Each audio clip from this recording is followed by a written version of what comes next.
Hello my dear friends, మనం జెమినైతో spoken English నేర్చుకుంటున్నాము. దీనికంటే ముందు వీడియోలో గడిచిపోయిన కాలంలో ఒక పని జరుగుతూ ఉంది అని చెప్పేటప్పుడు ఏ విధంగా మనం దానిని చెప్పాలో మనం నేర్చుకున్నాం. ఇప్పుడు మనము భవిష్యత్తు కాలంలో ఒక పని జరుగుతూ ఉంటుంది అని చెప్పేటప్పుడు ఏ విధంగా చెప్పాలో జెమినైని అడిగి తెలుసుకుందాం. హలో జెమినై, భవిష్యత్తులో ఒక పని జరుగుతూ ఉంటుంది అని చెప్పేటప్పుడు ఏ విధంగా మనం చెప్పాలో ఇంగ్లీష్లో మనము ముందుగా వేటిని వాడాలో ఒకసారి క్లియర్గా వివరించు. ఖచ్చితంగా. భవిష్యత్తులో ఒక పని జరుగుతూ ఉంటుంది అని చెప్పేటప్పుడు మనం సాధారణంగా ఫ్యూచర్ కంటిన్యూస్ టెన్స్ని ఉపయోగిస్తాము.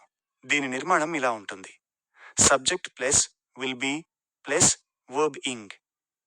కొన్ని ఉదాహరణలు చూడండి. I will be studying tomorrow. నేను రేపు చదువుతూ ఉంటాను. They will be playing football this evening. వాళ్ళు ఈ సాయంత్రం ఫుట్బాల్ ఆడుతూ ఉంటారు. She will be working at the library next week. ఆమె వచ్చే వారం లైబ్రరీలో పనిచేస్తూ ఉంటుంది. ఈ వాక్యాలలో will be studying, will be playing మరియు విల్ బి వర్కింగ్ అనేవి భవిష్యత్తులో ఒక నిర్దిష్ట సమయంలో జరుగుతూ ఉండే పనులను సూచిస్తాయి. Okay, thank you Gemini. అయితే మనం భవిష్యత్తులో ఒక పని జరుగుతూ ఉంటుంది అని చెప్పాలంటే విల్ బీ అనేది వాడుతూ దాంతోపాటుగా ఇంగ్ ఫామ్తో కూడినటువంటి వెర్బ్ని ఉపయోగించాలి. అంతే కదా జెమినై? అయితే ఇప్పుడు నువ్వు సబ్జెక్టులు ఐ, వి, యు, దే, ఈ, షీ, ఇట్ ఉండే విధంగా వరుసగా ఉండే విధంగా వాక్యాలు ఇంగ్లీష్లో చెప్తూ దాని తర్వాత వెంటనే తెలుగులో కూడా ట్రాన్స్లేషన్ చేస్తూ ఒక వెర్బ్ని తీసుకొని వాక్యాలను చెప్పు.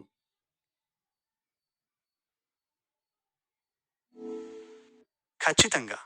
వర్క్ అనే క్రియను ఉపయోగిస్తూ కొన్ని ఉదాహరణలు ఇక్కడ ఉన్నాయి. I will be working from home tomorrow. నేను రేపు ఇంటి నుండి పని చేస్తూ ఉంటాను. We will be working on the project next week. మేము వచ్చే వారం ప్రాజెక్ట్ పై పని చేస్తూ ఉంటాము. You will be working late to night.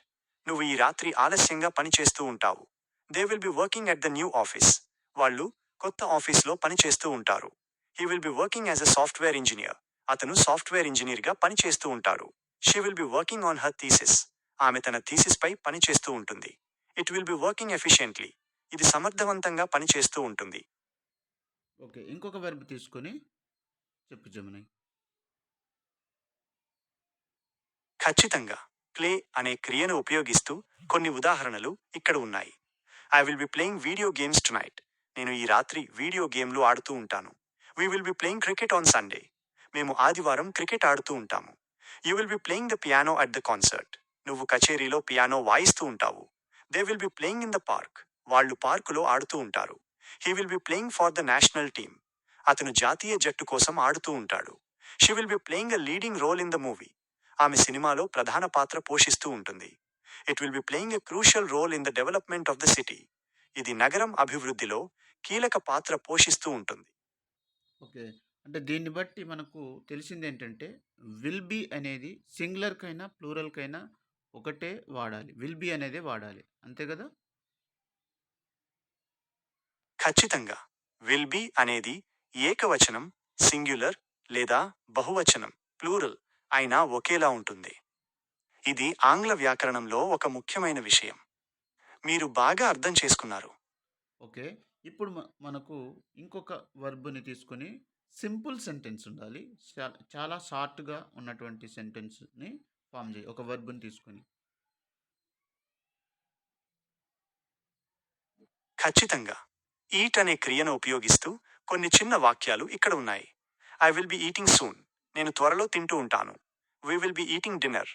మేము రాత్రి భోజనం తింటూ ఉంటాము. You will be eating at the restaurant. నువ్వు రెస్టారెంట్లో తింటూ ఉంటావు. They will be eating lunch. వాళ్ళు మధ్యాహ్న భోజనం తింటూ ఉంటారు. He will be eating a sandwich. అతను శాండ్విచ్ తింటూ ఉంటాడు. She will be eating an apple. ఆమె యాపిల్ తింటూ ఉంటుంది. It will be eating its food. ఇది దాని ఆహారం తింటూ ఉంటుంది. Okay, thank you జమినై.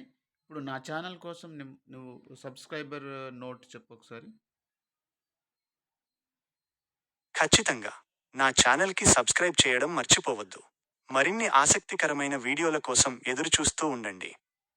ధన్యవాదాలు. Thank you జమినై.